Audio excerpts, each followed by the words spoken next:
Go.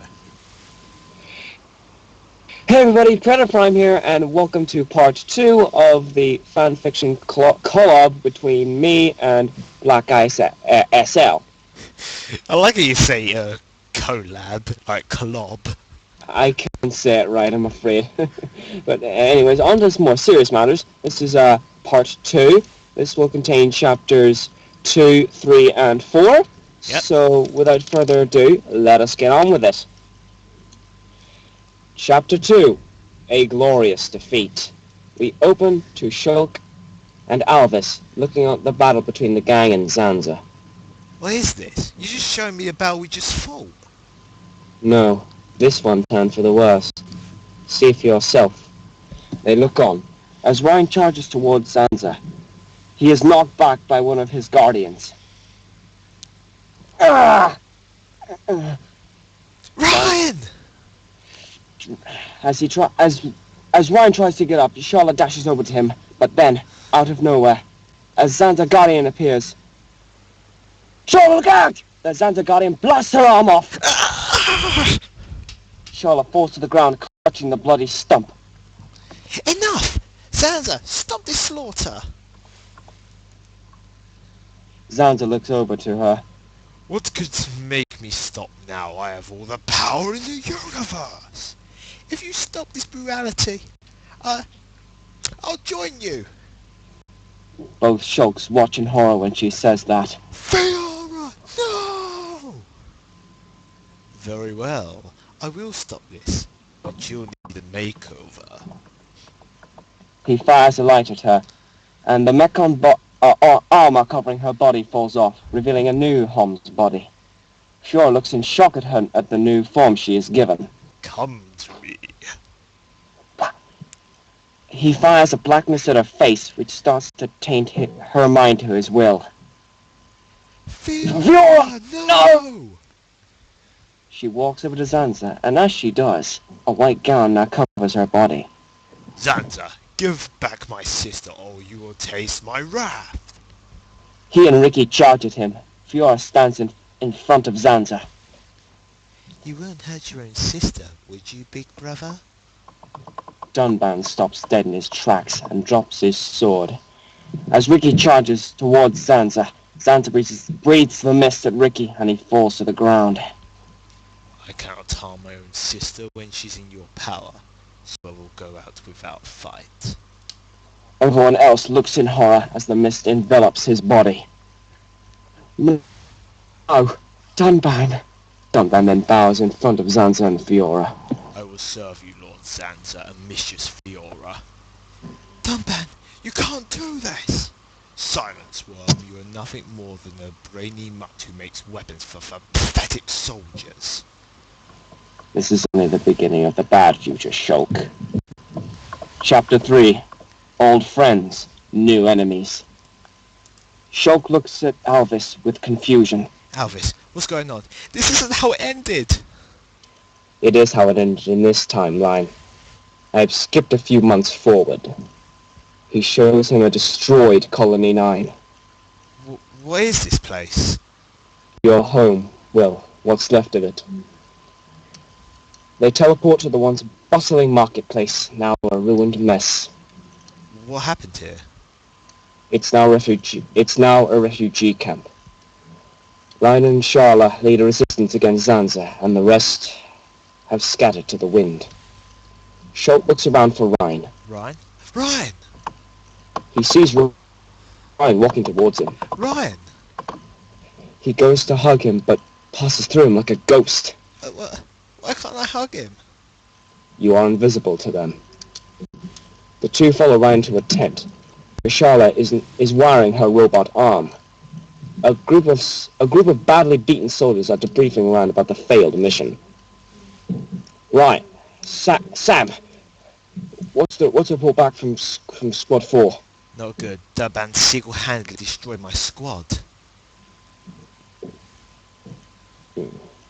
Squad 4? They lead a resistance against Zanza's army. Alvis then takes Shulk to Satoral Marsh where they see a small squad of Defense Force troops. Satoral Marsh? Why are we here? I don't know. but I know someone else is here. Then, from out of nowhere, Gale Slash! the soldiers scream and die. Dunban! Why is he doing this? He is no longer a hero. He is now a bounty hunter for Zanza, and he will kill anyone who gets in his way. Take me away from this. I don't want to see it. They teleport away to another place. Is that Alchemoth? We see an overgrown and crumbling Alchemoth. Shulk looks at the once majestic city. The Telethia now breed here and have claimed the city as their own, but one Hyantia still remains. They go through the city, looking at the once grand Hyantia people, now and forever monstrous beasts. The Telethia are breeding? Yes, they now think like any other creature on the Bionis. They breed, hunt, and survive. They enter the once regal chambers of the royal family, and hear sobbing. Is that Melia? Alvis leads into a room where Melia is crouched on the floor, her dress now in ruins, her hair messy and dirty, her face covered by the remains of tears. The loss of her family, people, and friends drove her to insanity. Why is she here? It's her only place of refuge. Ricky would have taken her to Frontier Village, wouldn't he? Alvis takes him to Frontier Village. Well, what was once Frontier Village? Chapter 4, Ricky's Dictatorship. What's happened here? It's so dark and empty here. Unfortunately, Ricky was infected by Zanza's influence, and he killed Chief Dunga and took his place as leader of Frontier Village. Ricky wouldn't do that. He has more honor than that. Alvis points to Ricky being carried on a throne by several other Nopon. The rest of the villagers are lined up in perfect order. Now hear this! Ricky orders no Nopon to stay out of village. Go to Colony 9, death! Colony 6, death! All crimes, death! All sandwiches, death! He's gone mad. Well, mad with power. He sees Oka in the crowd. Her arm is broken, her eye bruised up, and she is covered in bruises. Her little pawn are licking Oka's most recent wounds. Doba Doba falls, and Ricky sees it. Guards! Bring Doba Doba here! No, no, no! Ricky grabs the fish skeleton and proceeds to brutally kill Doba Doba with his dragon-slaying bone weapon. Ricky's a madman. We need to stop him and get all this carnage around Bionis off. We can't. Why not?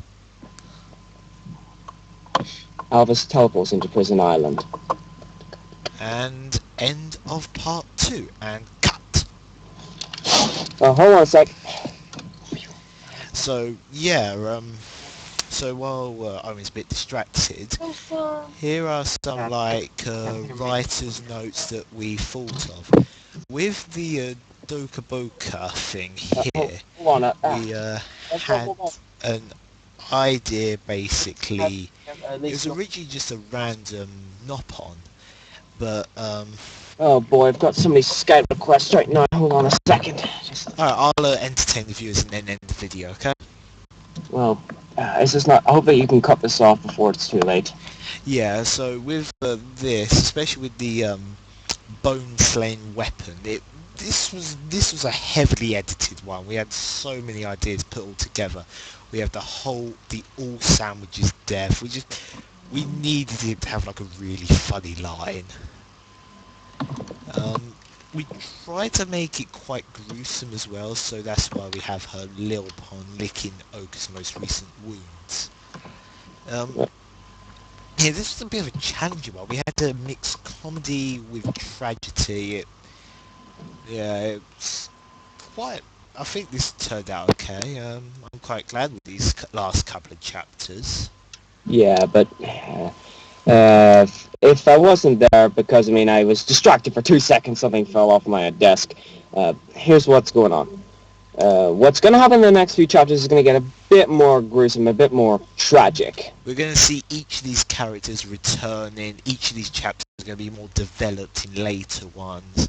what's happening is Alvis is taking him to quick segments to get the idea across what's going on, and then he's going to start back at